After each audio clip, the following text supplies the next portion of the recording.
아마 이 이야기는 대부분 잘 아시는 이야기들일 겁니다. 굉장히 유명한 이야기고 어렵지 않은 내용입니다.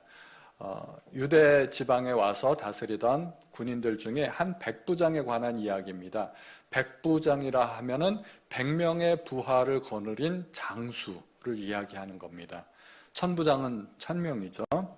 유대 지방에 파견된 로마의 군인들 중에서 천부장 다음 가는 계급이 백부장입니다. 두 번째로 높은 계급이죠. 그러니까 상당히 높은 계급이라고 말씀드릴 수 있습니다.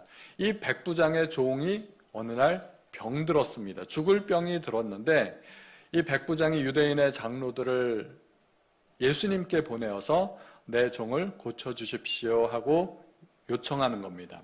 장로들이 예수님 앞에 나왔습니다. 나왔는데 예수께 나와 간절히 구했다고 이야기합니다.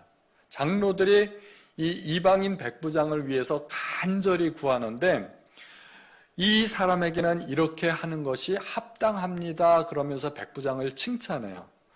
그 백부장을 칭찬하는 내용이 이 사람은 우리 민족을 사랑하고 우리를 위하여 회당을 지어주었습니다 하는 것입니다.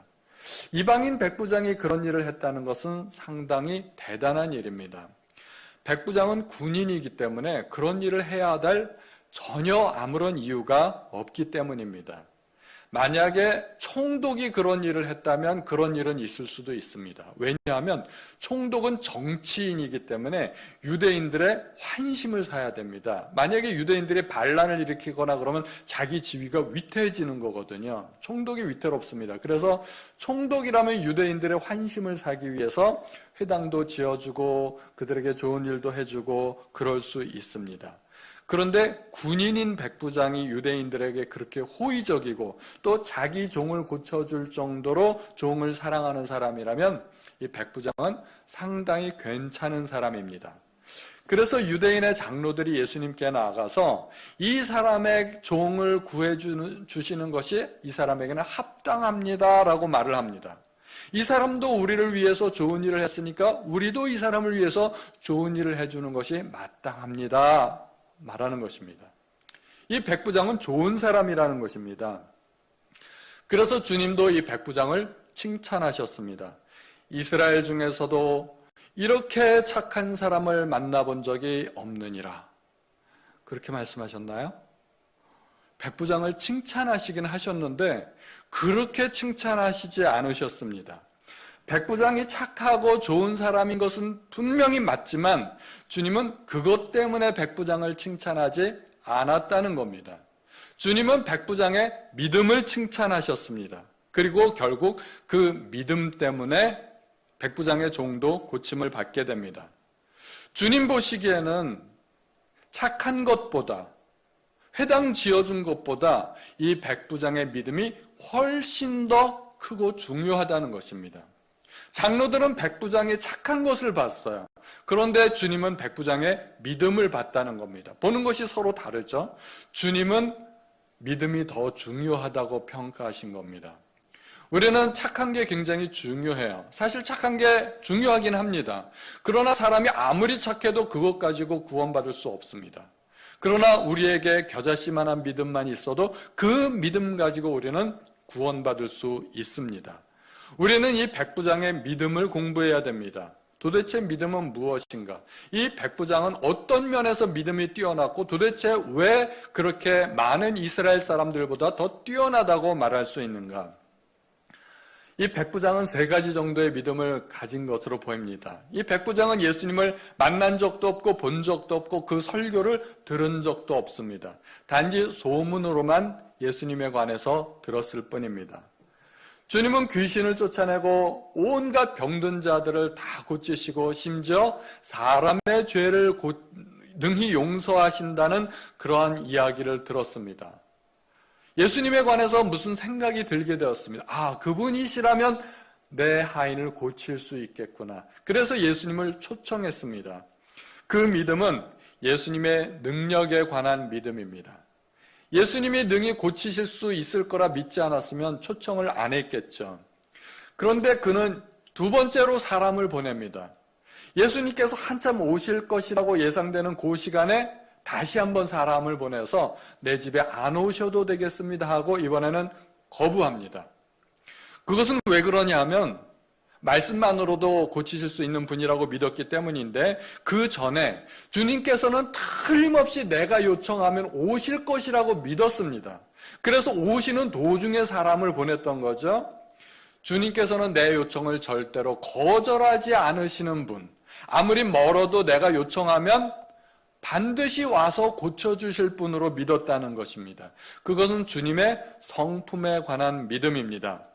그런데 왜 중간에 거부하게 되나요? 주님께서 내 집에 들어오심을 나는 감당할 수 없습니다. 그렇게 내가 감당하기 힘든 분으로 이해했다는 것입니다. 이것은 주님의 능력이기보다는 주님의 신분에 대한 믿음이었습니다. 예수님을 단지 좋은 사람 또는 능력 있는 사람으로 본 것이 아니라 내가 감당할 수 없는 그런 높은 지위와 신분을 가진 분으로 이해했다는 것입니다. 백부장은 이것을 이해하기가 굉장히 쉬웠어요. 사실은 제자들보다도 더 빨랐던 이유가 이 백부장은 군인이잖아요. 군인은 철저하게 계급에 살고 계급에 죽는 사람입니다. 그래서 모든 것들을 계급적으로 이해한 거죠. 그래서 이해가 빨랐던 것입니다. 계급에 의하여 위계 질서가 유지되고 지위계통과 상명, 하복이 이루어지는 사회가 군대입니다. 그래서 군대에서 계급을 무시했다가는 큰일 나게 되는 겁니다. 이 백부장은 자기를 예를 들어서 이야기합니다. 나도 남의 수하에 든 사람이요 내 아래도 병사가 있으니 이더러 가라 하면 가고 저더러 오라 하면 오고 제 종더러 이것을 하라 하면 하더이다. 나는 군인입니다. 내가 말을 하면 내 아랫사람은 듣습니다. 주님도 말씀으로만 하셔도 됩니다. 이 백부장이 이해하기에 주님은 굉장히 높은 계급을 가지신 분이라는 거예요. 주님의 신분이 물론 계급적으로 이해될 수 있는 건 아니지만 그러한 권위에 대해서 계급적으로 이해할 때 가장 쉽게 이해가 되었다는 것입니다. 만약에 로마의 황제가 이 백부장의 집에 온다 그러면 이 백부장이 감당할 수 있을까요? 로마 전체로 보면은 이 백부장은 그렇게 높은 신분은 아니에요. 유대 지방에서는 높았지만 왕궁에 가면은 이 백부장은 쫄다고 해요. 아무것도 아니에요. 로마의 황제가 이 백부장의 집에 온다면 감당할 수 없을 겁니다. 주님 역시 자기가 감당할 수 없는 분이라는 겁니다. 그런데 황제가 말로써 질병을 고칠 수 있을까요? 황제는 그런 일을 할 수 없습니다. 그런데 주님은 말로써 질병을 고칠 수 있는 분으로 알았습니다. 로마 황제의 통치 영역은 로마 국가에 국한될 뿐이지만 주님은 온 천하 만물을 다스리는 분으로 이해했던 것입니다. 그러면 누가 더 높을까요? 황제보다 더 높은 분으로 이해했던 것입니다. 이 백부장이 보기에 로마 황제보다 높으신 분이 우리 주님이라는 것을 알았던 것입니다. 군대나 또는 사회에서 지위가 높은 사람과 낮은 사람이 일하는 방법에 차이가 있다고 그래요. 저도 그 얘기를 듣고 상당히 사실은 공감이 됐습니다. 지위가 높은 사람은 주로 말로써 일하고 직급이 낮은 사람은 몸으로 일한대요. 그런 것 같죠? 여러분들은 어디에 속하나요? 하나님은 가장 높으신 분이십니다. 그래서 하나님은 주로 말씀으로 일하십니다. 천지를 창조하실 때 하나님은 단지 말씀만 하셨습니다. 빛이 있으라 하니까 빛이 있었고 빛과 어둠이 나뉘라 하니까 빛과 어둠이 나뉘었습니다. 예수님도 주로 말씀으로 사역하셨습니다. 귀신들을 쫓아낼 때도, 병자를 고치실 때도, 그리고 바람과 바다를 잔잔케 하실 때도, 심지어 죽은 자를 일으키실 때도 주님은 주로 말씀으로 사역하셨습니다. 이 말씀의 권세를 백부장이 알았다는 겁니다. 예수께서 질병을 향해서 명령하시면 그 질병마저도 권위 있는 그 말씀 앞에 복종할 것이라는 사실을 이 백부장이 알았던 것입니다. 백부장은 주님을 그렇게 권위 있는 분, 높은 분으로 믿었다는 것입니다. 그런데 사실은 제자들은 그런 믿음이 부족했습니다. 백부장은 군인이었기 때문에 쉽게 이해가 됐는지 모르지만 제자들은 사실은 가까이 있으면서도 잘 몰랐습니다. 주님께서 귀신들을 명하여 내어 쫓으실 때 제자들은 놀랬습니다. 누가복음 4장에 다 놀라 서로 말하여 이르되 이 어떠한 말씀인고 권위와 능력으로 더러운 귀신을 명하며 나가는도다 하더라. 제자들은 놀랐어요. 주님의 말씀이 그렇게까지 권위가 있는 줄을 몰랐다는 겁니다. 오늘 우리가 읽은 말씀은 누가복음 7장인데 누가복음 8장에 가면 예수님께서 제자들과 배를 타고 바다를 건너가십니다. 그런데 예수님께서는 배 안에서 주무셨어요. 예수님께서 배 안에서 주무시는 동안에 큰 바람이 불어닥쳤습니다. 배가 흔들리고 풍랑이 일고 배 안에 물이 가득 차게 됐습니다. 제자들은 두려워하였습니다. 두려워한 나머지 배 안에 주무시고 계시던 예수님을 깨웠습니다. 8장에 제자들이 나와 깨워 이르되 주여 주여 우리가 죽겠나이다 한데 예수께서 잠을 깨사 바람과 물결을 꾸짖으시니 이에 그쳐 잔잔하여지더라. 예수님께서 바람과 바다를 잔잔하게 하셨을 때 제자들이 보인 반응이 뭐였을까요? 그가 누구이기에 바람과 물을 명함에 순종하는가? 제자들은 아직도 예수님에 관한 이해가 부족한 겁니다. 그때까지만 해도 주님의 권위에 대해서 무지했습니다. 아직도 예수님이 누구신지를 몰랐고 예수님의 권위에 대해서 무지했다는 말입니다. 그것에 대해서 주님이 뭐라고 평가를 하냐 하면 어찌하여 두려워하느냐 믿음이 적은 자들아. 주님의 권위에 대해서 몰랐는데 그것을 주님은 믿음이 없다고 평가를 하시는 겁니다. 백부장은 주님의 권위에 대해서 알았는데 그것을 큰 믿음으로 평가하신다는 것입니다. 백부장은 예수님께서 신적인 권위를 가지고 계신 분으로 믿었던 것입니다. 주님과 하나님은 동등한 분이고 실제로 하나님과 동등한 권세를 가지신 분입니다. 백부장의 세 가지 믿음, 주님의 능력을 믿었습니다. 주님의 성품을 믿었습니다. 주님의 신분을 믿었습니다. 백부장은 주님께 대한 세 가지 믿음도 있었지만 사실은 더 놀라운 게 있습니다. 그 주님 앞에서 보인 태도입니다. 이 태도가 사실은 큰 믿음입니다. 주님은 그것을 믿음으로 보셨고 그 때문에 백부장을 칭찬하셨습니다. 그리고 종도 고쳐주셨습니다. 일단 백부장은 주님을 굉장히 권위 있는 분으로 보았습니다. 굉장히 높으신 분으로 이해했다는 것입니다. 그리고 그 주님 앞에서 보였던 이 백부장의 자세는 두려움이었습니다. 그래서 내 집에 들어오심을 나는 감당할 수 없나이다 하고 말하는 것입니다. 베드로가 주님 말씀에 순종해서 깊은 데로 가서 그물을 내렸죠. 그랬더니 어마어마하게 많은 고기를 잡았습니다. 2배에 가득 찰 정도로 단 한 번의 그물질로 그렇게 많은 고기를 잡았습니다. 베드로의 마음이 어땠을까요? 기뻤겠죠. 고기를 잡았으니까. 기뻤는데 그것이 기쁨으로 그쳤을까요? 기쁨보다 더 큰 어떤 감정이 엄습해 왔습니다. 그것은 두려움이었습니다. 기쁨은 잠깐이고 어마어마한 큰 두려움이 자기의 가슴에 엄습해 온 겁니다. 자기 앞에 계신 분이 하나님이란 걸 발견하게 된 겁니다. 그리고 그것을 깨닫자마자 그 자리에 납작 엎드려서 주여 나를 떠나소서 나는 죄인이로소이다 고백하는 것입니다. 주님이 어떤 분인지 알면 그 자리에 그렇게 꼿꼿하게 서 있을 수 없다는 말입니다. 다윗은 사울로부터 여러 차례 목숨의 위협을 받았습니다. 그런데 다윗이 사울을 죽일 수 있는 기회가 2번씩이나 있었습니다. 그런데 다윗은 사울을 죽일 수 없었습니다. 기회가 2번이 있었는데 절호의 찬스가 찾아왔는데 다윗은 사울을 죽이지 않았습니다. 왜냐하면 사울을 왕으로 세운 분이 하나님이었기 때문에.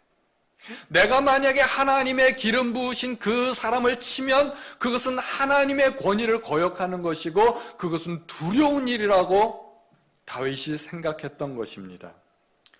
다윗은 사울을 보면서 이 나의 원수, 나를 죽이려는 사람, 그렇게 보지 않고 그 뒤에 계신 하나님을 보았던 것입니다. 눈으로는 사울이 보이지만 그 뒤에 이 사울을 왕으로 세우신 분이 하나님이라고 생각하니까 그 하나님의 권위 앞에 자기가 함부로 행동할 수 없었던 겁니다.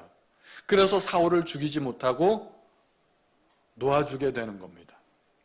다윗의 그 큰 믿음이 어디에서 났나요?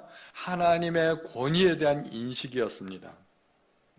우리가 누군가를 참으로 권위 있는 분으로 생각한다면 그분을 결코 가볍게 대할 수 없을 것입니다.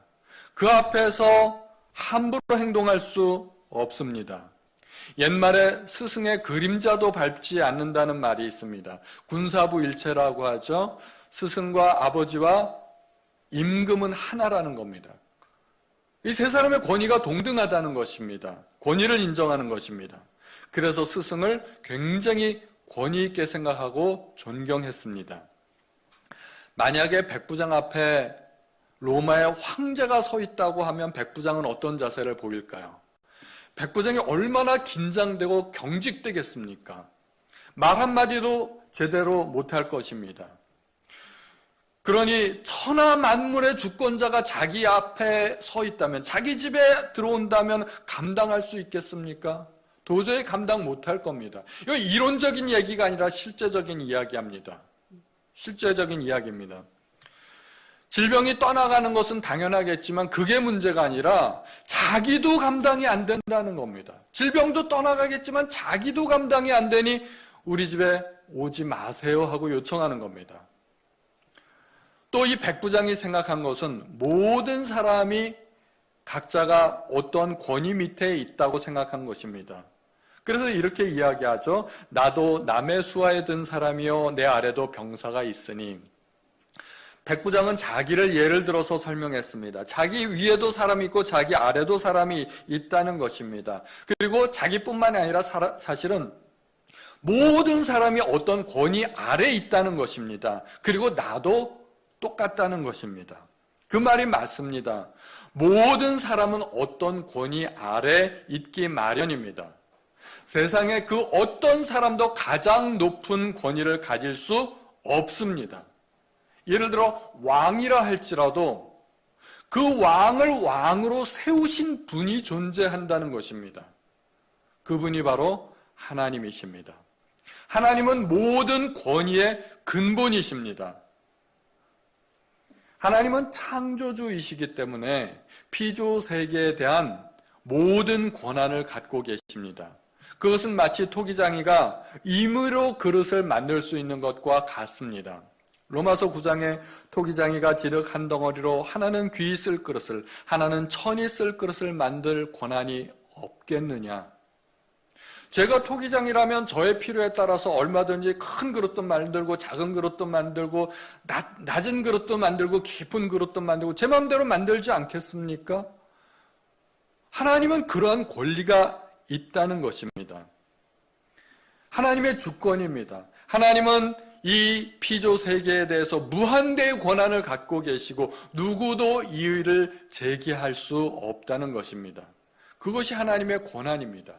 그런데 하나님은 그 모든 권한을 혼자서 다 갖고 계시고 그렇게 통치하는 분이 아니십니다. 하나님은 자기의 권한을 다 나누어 주셨습니다.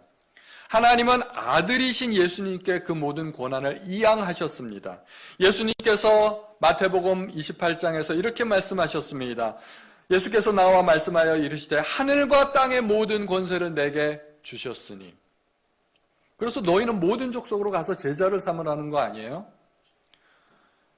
하나님은 직접 이 온 세상을 다스릴 수 있으셨지만 그 권세를 예수님께 양보하셨고 또 예수님도 받으신 그 권세를 또 제자들에게 나누어 주셨습니다. 누가복음 9장에 예수께서 12제자를 불러 모으사 모든 귀신을 제어하며 병을 고치는 능력과 권위를 주셨습니다. 예수님도 제자들에게 권위를 주셨습니다. 하나님은 아들뿐만 아니라 이 세상의 많은 사람들에게도 권위를 주셨습니다. 하나님께서 권위를 주신 이유는 질서를 유지하기 위함입니다.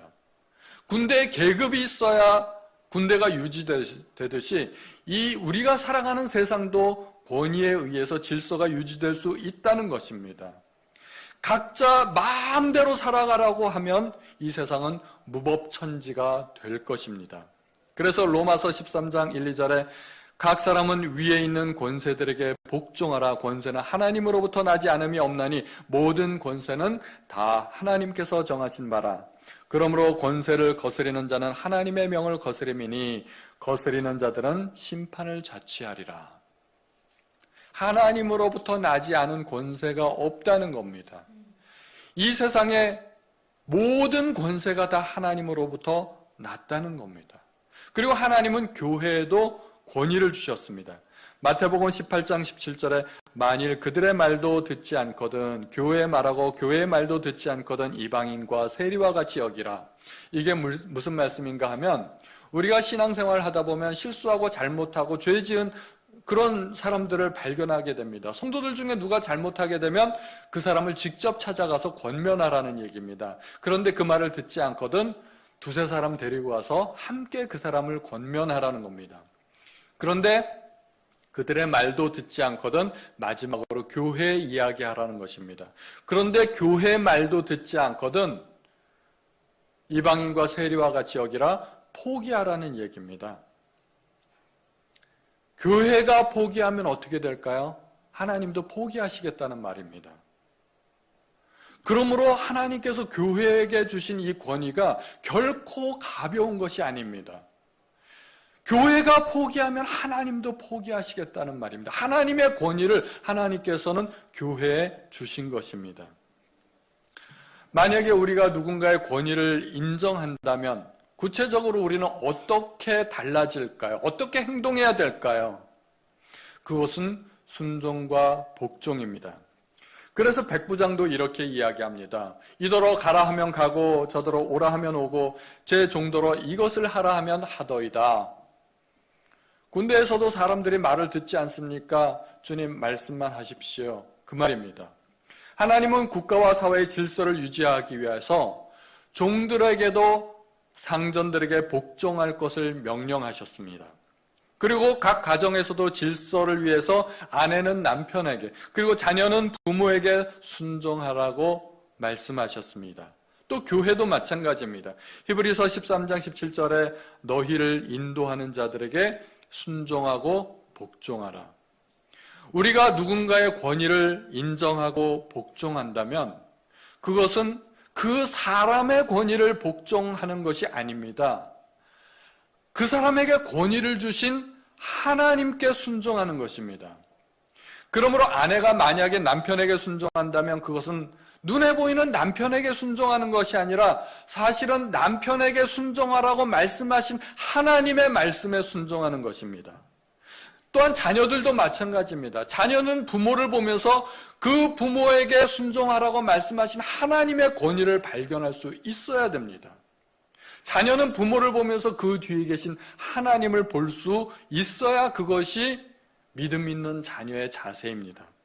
성도들은 교회를 보면서 교회의 권위 뒤에 계신 하나님을 볼 수 있어야 됩니다. 그것이 믿음입니다. 주님도 빌라도의 권위에 복종하셨습니다. 빌라도의 권위 또한 하나님께서 주신 것입니다. 빌라도가 착각했죠. 그 빌라도는 자기가 잘나서 총독이 된 줄 알았어요. 그 권위가 자기 것인 줄 알았습니다. 그래서 예수님을 신문하면서 이렇게 이야기하죠. 내가 너를 놓을 권세도 있고 너를 십자가에 처할 권세도 있는 줄 모르느냐. 빌라도가 한참 모르는 거죠. 정말 몰랐습니다. 빌라도는 자기 권세가 하나님께서 나에게 허락하신 것이라는 사실을 몰랐던 겁니다. 알 턱이 없죠. 신앙이 없는데. 그래서 예수님께서 바로 말씀해 주시죠. 요한복음 19장에 예수께서 대답하시되 위에서 주지 아니하셨더라면 나를 해할 권한이 없었으리니 너의 그 권세조차도 하나님께서 주신 것이라는 겁니다. 하나님께서 모든 권세를 주셨는데 빌라도는 그거를 몰랐고 그 권세를 오용하고 있는 거죠. 오용남용하고 있는 겁니다. 하나님은 아담과 하와를 만드시고 그들에게 선악과를 주셨습니다. 선악과의 의미는 여러 가지가 있습니다. 그런데 중요한 의미 중에 한 가지는 법입니다. 하나님은 법을 만드셨고 인간은 그 법을 지켜야 된다는 것입니다. 하나님께서 사람을 창조하시고 규칙은 내가 정해 너는 규칙을 따르기만 해, 그렇게 말씀하시는 것과 같습니다. 인간에게는 무한한 자유나 무한한 권한이 존재하지 않는다는 것입니다. 인간은 법 아래에 있어야 되고 그것은 곧 하나님의 권위 아래에 있어야 된다는 것입니다. 하나님께서는 아담을 하나님의 권위 아래에 두셨습니다. 그리고 모든 인간은 아담으로부터 태어났기 때문에 모든 인간은 하나님의 권위 아래에 있어야 된다는 것입니다. 하나님은 인간을 하나님과 동등한 존재로 창조하지 않았다는 것입니다. 인간이 하나님의 권위 아래에 있을 때 사실은 가장 안전하고 가장 행복할 수 있습니다. 아담이 선악과를 따먹은 것은 무슨 의미가 있을까요? 하나님께서 정하신 권위를 넘어간 겁니다. 위법입니다. 법을 어긴 것이고 하나님의 권위에 도전한 것입니다. 하나님과 같이 되려고 한 것입니다. 하나님께서 허용하지 않으신 것입니다. 그러므로 아담과 하와는 선악과를 보면서 이것이 과일이구나, 맛있게 생겼다, 이렇게 볼 것이 아니라 그 과일을 보면서 나에게 먹지 말라고 명하신 하나님의 권위를 볼 수 있어야 했다는 것입니다. 선악과는 그들이 절대 넘어서는 안 되는 선이라는 것입니다. 달리기 할 때 옆에 선 있잖아요. 옆에 사람의 선을 침범하면 실격입니다. 무조건 실격입니다. 아무리 1등으로 들어왔어도 1등으로 인정해 주지 않습니다. 넘어서는 안 되는 선이 있습니다. 선악과는 아담과 하와가 넘어서는 안 되는 선이었습니다. 하나님이 부여하신 모든 권위는 넘을 수 없는 선이고 법입니다. 자녀는 부모의 권위를 넘어서면 안 됩니다. 아내는 남편의 권위를 넘어서면 안 됩니다. 국민은 국가의 권위를 넘어서면 안 됩니다. 성도는 교회의 권위를 넘어서면 안 됩니다. 선을 넘어가면 그것은 아담과 하와가 선악과를 따먹은 것과 똑같은 죄가 된다는 것입니다. 아담과 하와는 선악과를 따먹음으로 하나님의 권위에 도전했지만 우리는 하나님께서 우리에게 주신 권위에 도전함으로 하나님의 권위에 또 도전하게 될 수 있다는 것입니다. 우리는 아담과 하와를 보면서 손가락질할 수 있습니다. 따먹지 말지. 우리는 안 그래요? 하나님께서 나에게 주신 권위에 도전하면서 우리는 얼마든지 선악과를 따먹는 것과 똑같은 죄를 지을 수 있다는 겁니다. 모든 권위의 뒤에는 하나님이 계십니다. 부모의 권위도 남편의 권위도 국가와 교회의 권위도 최종 결론은 하나님이십니다. 그러므로 우리는 나의 윗사람을 보면서 하나님을 볼 수 있어야 합니다. 그것이 바로 믿음입니다. 자녀가 부모를 거역하면 그것은 부모를 공경하라는 하나님의 말씀을 거역하는 것이 됩니다. 하나님을 거역한 죄에 대해서 하나님은 돌로 치라고 명령하셨습니다. 레위기 20장 9절에 만일 누구든지 자기의 아버지나 어머니를 저주하는 자는 반드시 죽일지니 그가 자기의 아버지나 어머니를 저주하였은즉 그의 피가 자기에게로 돌아가리라. 불효자는 사형에 처하라는 말이 아닙니다. 부모에게 순종하라는 하나님의 말씀을 거역했기 때문에 하나님의 말씀을 거역한 죄로 돌로 치는 것입니다. 우리는 권위의 시스템 아래서 살아간다는 것을 알아야 됩니다. 이 백부장처럼 내 위에도 누가 있고 내 아래도 누가 있습니다. 우리는 다 그렇게 살아가요. 나에게도 윗권위가 있고 내 아래도 사람이 있다는 것입니다. 권위가 계급은 아니지만 아랫사람은 윗사람을 두려워하고 그 권위에 복종해야 됩니다. 권위의 뒤에 계신 하나님을 보는 것이 믿음입니다. 윗사람의 권위는 하나님께서 주신 것이기 때문입니다. 만약에 하나님께서 나를 어떤 아랫사람의 윗권위자로 세우셨다면 그때도 우리가 조심해야 될 게 있습니다. 그 권위는 섬기라고 하나님께서 주신 것입니다. 내게서 난 것이 아니기 때문에 내 마음대로 그 권위를 사용해서는 안 되는 것입니다. 그 권위의 출처가 하나님인 것을 알고 두렵고 떨리는 마음으로 그 권위를 사용해야 됩니다. 그래서 예수님께서는 그 권위를 사용하는 방법을 알려주셨습니다. 마태복음에 예수께서 제자들을 불러다가 이르시되 이방인의 집권자들이 그들을 임의로 주관하고 그 고관들이 그들에게 권세를 부리는 줄을 너희가 알거니와 너희 중에는 그렇지 않아야 하나니 너희 중에 누구든지 크고자 하는 자는 너희를 섬기는 자가 되어야 하리라. 이방인들은 권위의 출처를 모릅니다. 그러나 우리는 권위의 출처를 알지 않습니까? 그래서 우리가 위의 권위가 되었을 때도 조심해야 됩니다. 그래서 부모는 자녀를 섬겨야 되고 남편이 아내를 섬기고 교회가 성도를 섬기고 국가는 국민을 섬겨야 되는 것이 마땅합니다. 백부장은 이 권위에 대한 이해가 탁월했습니다. 그리고 주님은 그것을 대단히 큰 믿음으로 보았던 것입니다. 우리 성도님들이 큰 믿음을 가지려면 권위에 대한 이해를 하셔야 됩니다. 우리가 어떤 말을 하느냐 하는 것보다도 사실은 권위의 문제가 더 중요합니다. 바울이 전도하면서 예수의 이름으로 귀신들을 쫓아내니까 또 스교의 아들들이 자기들도 한번 흉내 내보겠다고 똑같이 합니다. 귀신 들린 사람들이 있었는데 내가 바울이 전하는 예수의 이름으로 명하노니 물러가라 그랬더니 악귀가 뭐라고 그래요? 내가 바울도 알고 예수도 아는데 닌 누구? 넌 뭐냐 이거죠. 그러면서 달려들었습니다.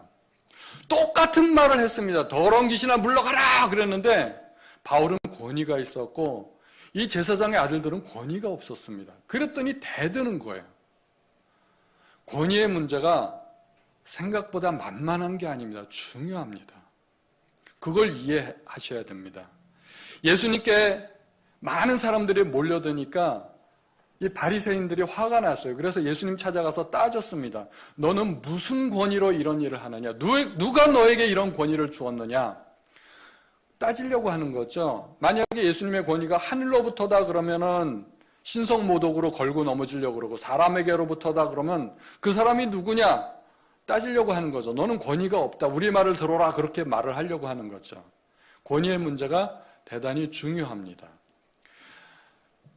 내일부터 코로나 방역 단계를 1단계로 내리겠습니다. 제가 이야기하면 무슨 말이 될까요? 그건 헛소리입니다. 그건 헛소리야. 아무런 권한이 없습니다. 그건 공중에다 내뱉는 그냥 사라지는 말입니다. 그런데 대통령이 그렇게 말을 하면 그것은 곧 행정명령이 되고 법이 됩니다. 국가의 체계가 달라집니다. 누가 그 말을 하는가 굉장히 중요합니다. 우리 성도님들이 신앙생활을 하면서 실수하지 않으려면, 신앙생활하면서 하나님 앞에 경거망동하지 않으려면 이 권위에 대한 인식이 있어야 됩니다. 백부장은 권위가 뭔지를 알았던 사람이고 주님은 그 권위에 대한 인식 때문에 백부장을 칭찬했던 겁니다. 우리 성도님들도 이 백부장의 믿음을 본받으시는 우리 성도님들 되시기 바랍니다.